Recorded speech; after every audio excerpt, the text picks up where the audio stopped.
नमस्कार, मैं हूं सावी सिंह और आप सभी का स्वागत है एस्ट्रो वास्तु सावी में। आने वाले धनतेरस की आपके और आपके परिवार को ढेरों शुभकामनाएं।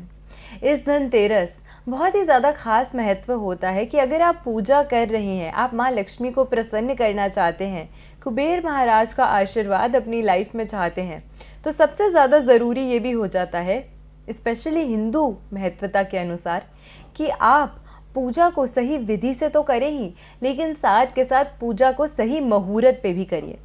इसीलिए आज की वीडियो में हम यही बताने वाले हैं आपको कि धनतेरस की पूजा का सही मुहूर्त कब है। धनतेरस का ये जो पर्व होता है उसकी खास मान्यता होती है हिंदू फेस्टिवल्स में, क्योंकि ऐसी मान्यता है कि आप जो भी इम्पोर्टेंट या कोई भी खास स्पेशल वस्तु अगर धनतेरस के दिन अपने घर लाते हैं, तो ऐसी मान्यता होती है कि उसमें 1, 2 या 3 गुना नहीं बल्कि 13 गुना वृद्धि होती है। हर प्रकार से वो वस्तु आपको सुख देती है, आपको संपत्ति देती है, आपको समृद्धि देती है। और कोई भी एसेट अगर आप परचेज करते हैं धनतेरस के दिन पे, तो वो एक शुभता का प्रतीक माना जाता है।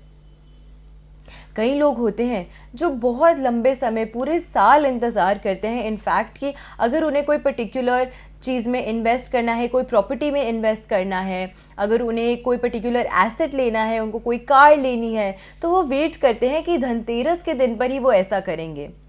तो ऐसे में किस मुहूर्त पे आपको कोई पर्टिकुलर चीज़ परचेज करनी है, अगर आप कोई खास धातु या ज्वेलरी परचेज करना चाहते थे उसके लिए, तो वो मुहूर्त कौन सा है वो भी हम आपको आज की वीडियो में बताएंगे। और साथ के साथ में धनतेरस की पूजा का मुहूर्त क्या है आज की वीडियो में हम वो भी बताएंगे।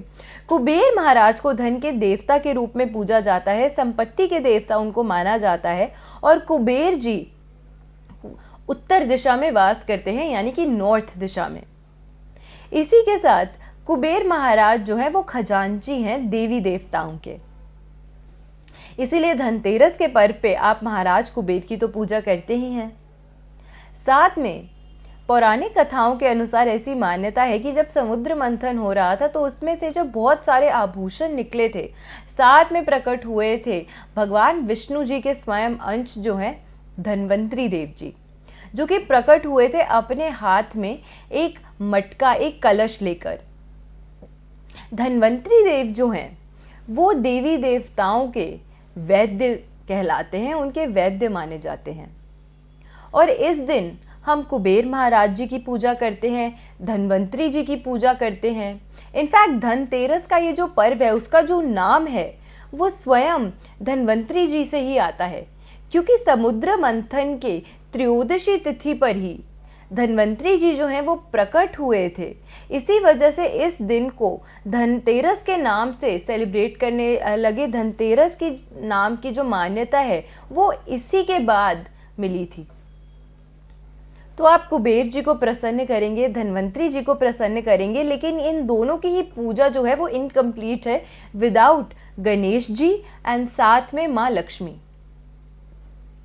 तो इन सभी को आपको किस तरीके से उनकी अच्छे से पूजा करनी है, इनको अपने पूजा में अवश्य स्थान देना है, विराजित करना है, इनकी पूजा करनी है और समय से मुहूर्त से इनकी पूजा अवश्य करनी है।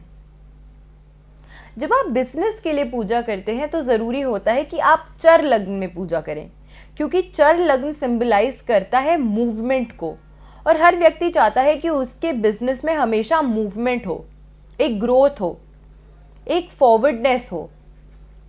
लेकिन वहीं पे जब आप घर के लिए पूजा करते हैं तो आपका एम ये होता है कि हमारे घर में स्टेबिलिटी आए, जो भी चीज़ हम अपनी लाइफ में मैनिफेस्ट करना चाहते हैं वो स्टेबल रहे, घर में सुख स्टेबिलिटी से रहे, घर में धन स्टेबिलिटी से रहे, घर में हैप्पीनेस स्टेबिलिटी से रहे। इसी वजह से जब आप घर में धनतेरस की पूजा करते हैं तो वो आपको स्थिर लग्न में करनी चाहिए, यानी कि स्टेबिलिटी को जो लग्न दर्शाता है उसमें। तो कौन सा सही मुहूर्त है और कौन सा ऐसा समय है जिस दिन आपको कोई भी पर्टिकुलर एसेट अगर आप परचेज करना चाहते हैं आज के दिन, तो वो आपको करना चाहिए। साथ के साथ पूजा की विधि में आपको कौन सी ऐसी खास चीज़ें हैं जो ज़रूर रखनी चाहिए जिससे माँ लक्ष्मी बहुत ही ज़्यादा प्रसन्न होती हैं। सबसे पहली चीज़ जो आपको रखनी चाहिए अपनी पूजा में वो है किसी भी प्रकार की सुपारी, कमलगट्टे, कौड़ी, गोमती चक्र, ये कुछ चीज़ें हैं जो माँ लक्ष्मी को प्रिय हैं। तो अगर इनको आप यूटिलाइज करते हैं अपनी पूजा में तो माँ लक्ष्मी जो है वो बहुत ही ज़्यादा प्रसन्न होती हैं।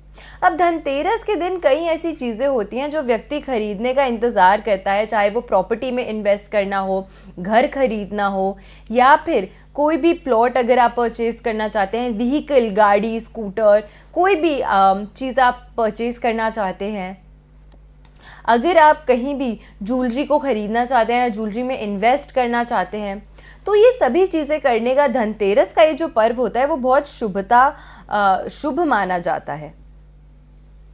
अब स्थिर लग्न में अगर आप घर में कुबेर दीपक जलाते हैं, कुबेर महाराज जी की, माँ लक्ष्मी की और धन्वंतरी देव जी की पूजा करते हैं, तो इससे आपके घर में स्थायी रूप से लक्ष्मी वास करती है, धन वास करता है। तो रात को 8:30 बजे से लेकर रात के 10:30 तक ये जो मुहूर्त है वो बहुत ही अच्छा मुहूर्त है, ये लाभ का मुहूर्त है। और इस समय अगर आप चाहें तो आप इस समय कुबेर महाराज जी की पूजा कर सकते हैं। फ्राइडे का दिन है तो और भी ज़्यादा अच्छा है, क्योंकि वर्किंग डेज होता है काफ़ी महिलाओं के लिए। तो ऐसे में इस समय आप घर पे आराम से पहुंच भी जाएंगी अपनी जॉब से, तो आप अपनी पूरी फैमिली के साथ ये जो पूजा है वो कर सकेंगी। अगर आप रात को 8:30 बजे से लेकर 9:50 के बीच में स्पेसिफिकली इस पूजा को ख़त्म कर देते हैं तो वो और भी ज़्यादा शुभ माना जाता है, और भी ज़्यादा बेनिफिशियल माना जाता है अगर इस समय के दौरान आप पूजा को कंप्लीट कर लेते हैं। तो अगर आप अपने ऑफिस में पूजा करना चाहते हैं, क्योंकि वहाँ पे आपको ग्रोथ चाहिए, वहाँ पे आपको मूवमेंट चाहिए, तो ऐसे में दोपहर के 12:11 से लेकर दोपहर के 1:34 के बीच में, इस बीच में मकर लग्न का जो प्रभाव है वो रहेगा। और मकर लग्न एक चर लग्न है, तो इसी वजह से अगर आप इस लग्न में पूजा करते हैं तो वो भी बहुत ज़्यादा बेनिफिशियल माना जाता है। अगर अक्सर आप ऑब्स्टिकल्स, हर्डल्स, डिले अपने काम में फेस करते हैं तो इस लग्न की पूजा से आपका ये जो डिले है, जो हर्डल्स है, जो ऑब्स्टिकल्स है, वो सभी दूर होंगे, और आपकी जो काम रुकने की बार बार संभावनाएं बनती हैं वो सभी दूर होती हैं, कम होती हैं।